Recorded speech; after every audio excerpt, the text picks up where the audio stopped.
Hello everybody, my name is Estefania Gonzalez, or previously known as Estefania Mora, and I'm going to talk to you today about the Family History Library as my final presentation. So let's get started. So the Family History Library, I'm going to give you a brief background first. It was founded in 1894 in order to gather genealogical records and assist members of the LDS Church with their family history and genealogical research. This library gets 1,500 daily visits, has approximately 700 trained volunteers, and it's the largest library of its kind in the world. And it is open for free to the public, and it doesn't matter where, they are more than welcome to come. Okay, so first let's talk about the different types of guests that we get at the Family History Library. So the physical guests that actually come in, so as I explained, it's the general public, it's people from all over the world. We have specialized staff that volunteer. We have staff and volunteers that specialize in different areas from around the world, so US, Canada, International, and British Isles. If a guest doesn't know how to speak English, we have either a staff or a volunteer person that can assist them in their own language. Now, as you can look from the different charts on the left-hand side, the majority of people that come are local, but we do get quite a bit from all over the US, and even though it's 8.7%, we do get international people coming often. Genealogical experience, the majority of people that come are intermediate genealogical users, but we still get quite a few of beginners that have absolutely no experience whatsoever, so we help them get started. Now with the online users.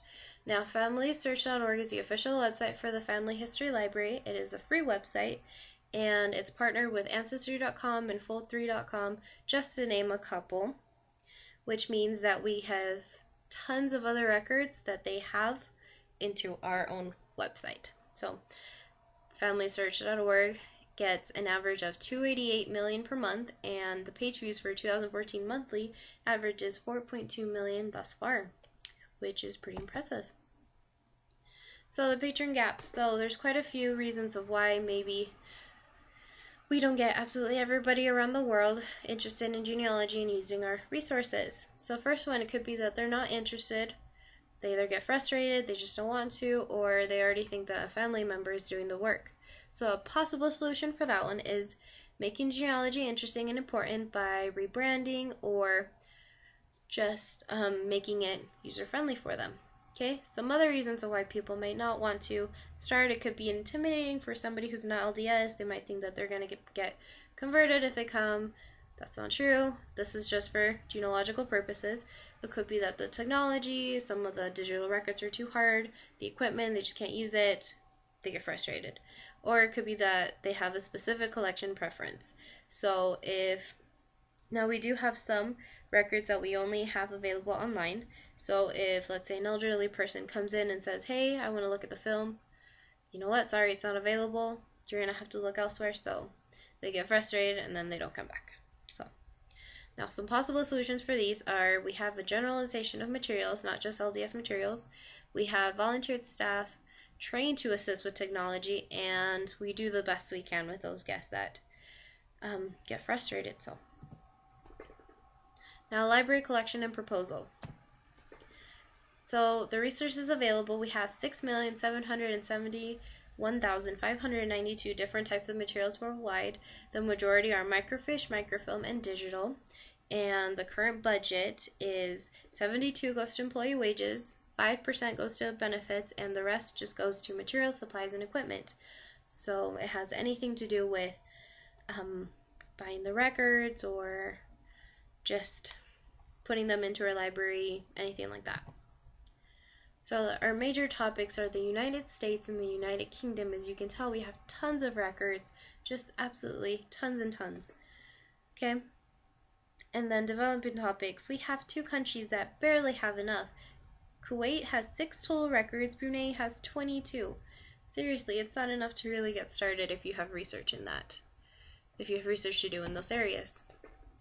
So my proposal is, with the new budget, our major collection can still increase, but not as much as it was before, and the developing ones can increase a lot more, as much as possible, because we still have to send people down there, and get them to see what records can actually be available. Okay?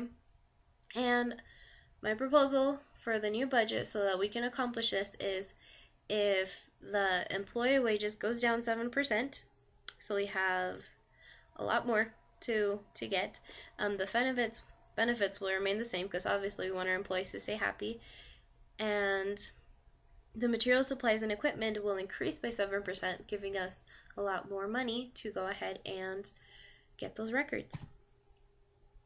Okay, family history library issues. So, some major acquisition issues. It takes forever to get a book cataloged into the library. It takes at least 5 different processes in order to get that done. This process is way too complicated, and also, if a guest wants something to get into the library, they won't know as soon as it's there. We could get a lot of backlogging because we get tons of books that need the same thing done. But some things that we're actually trying to do right now in order to fix this is we're assigning more staff to help with the cataloging process, and we're trying to notify the guest when he needs help, and we're gonna see if we can cut the middleman to do the binding inside the department. Some policy issues. We don't have a single manual as a reference for anybody. It's actually divided into different departments, and so each department has their own policy paper or guidelines that they do. So a suggestion is that we have a single manual created for all the staff so that they could see it and use it as a reference whenever they have questions. Now, as a conclusion, we want to decrease the patron gap. We want to fix budgets to increase records in Brunei and Kuwait by decreasing US and UK records. We want to decomplicate the acquisitions review. We want to create a collection policy manual. And if there are any other questions, you can contact me by my email s.loves.pink@gmail.com. Thank you.